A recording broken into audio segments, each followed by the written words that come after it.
Russia is keen to offer the Project 23,900 amphibious landing ship under the 4 landing platform docks program of the Indian Navy, and Russia might also offer the Ka-52K Katran navalized gunships as a part of the airborne component of Indian Navy's future landing platform docks. The Project 23,900 vessel has a displacement of 40,000 tons and a length of 220 meters, and is equipped with one A190 naval gun, 3 Kashtan close-in weapon systems, and 2 Pantsir jam-resistant naval system. It can carry 16 military helicopters, 4 drones, 75 armored fighting vehicles and 4 landing boats. The Ka-52K features an advanced glass cockpit and is equipped with advanced avionics and satellite navigation that ensures autonomous landing on the ship deck. The onboard arbalete radar system allows the helicopter to effectively perform combat missions even in environments exposed to electronic jamming. The helicopter can detect enemy ships from a range of 200 kilometers, and it carries a 30mm automatic cannon and is capable of launching Kh-31 and Kh-35 air-to-surface missiles. The Ordnance Factory Board has released a tender for advanced land navigation system for T90 main battle tanks that is compatible with the Indian Regional Navigation Satellite System. The Directorate General of Quality Assurance Evaluation of the Indigenous Advanced Land Navigation System Mark II built by Bharat Electronics Limited for T90 tanks is completed, and the performance of the system was found satisfactory.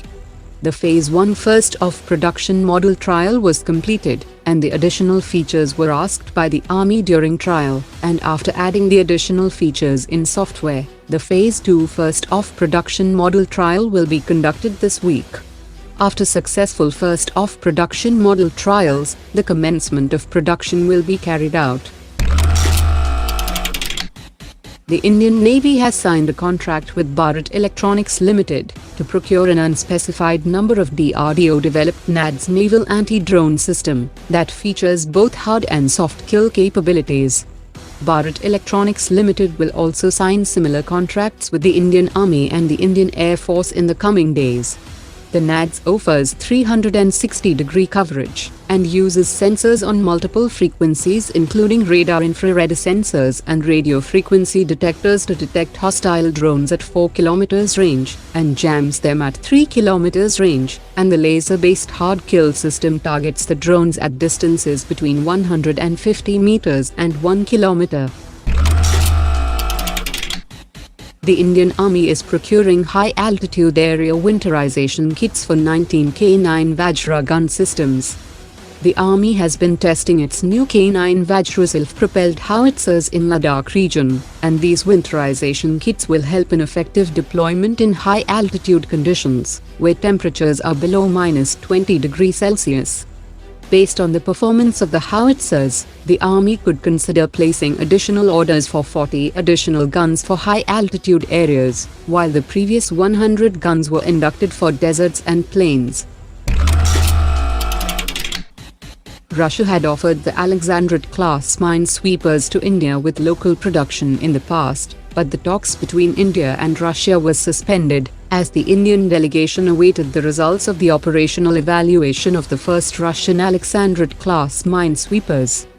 The Russian Navy currently operates 6 Alexandrit Class Minesweepers that have been commissioned between 2016 to 2020, and in case India procures 3 or 4 Minesweepers of this new generation on lease for 10 to 15 years period, then the remaining requirement of 6 vessels can be met with local production with transfer of technology at an Indian shipyard. The navies of India and Algeria have carried out a maiden naval exercise off the Algerian coast, and the Indian Navy spokesperson has described the exercise as a landmark event, saying that it has enabled the two navies to understand the concept of operations followed by each other, enhanced interoperability, and has opened the possibility of increasing interaction and collaboration in the future.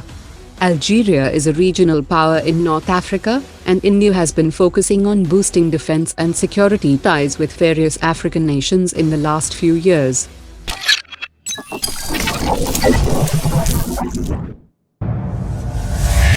Omar dropped it.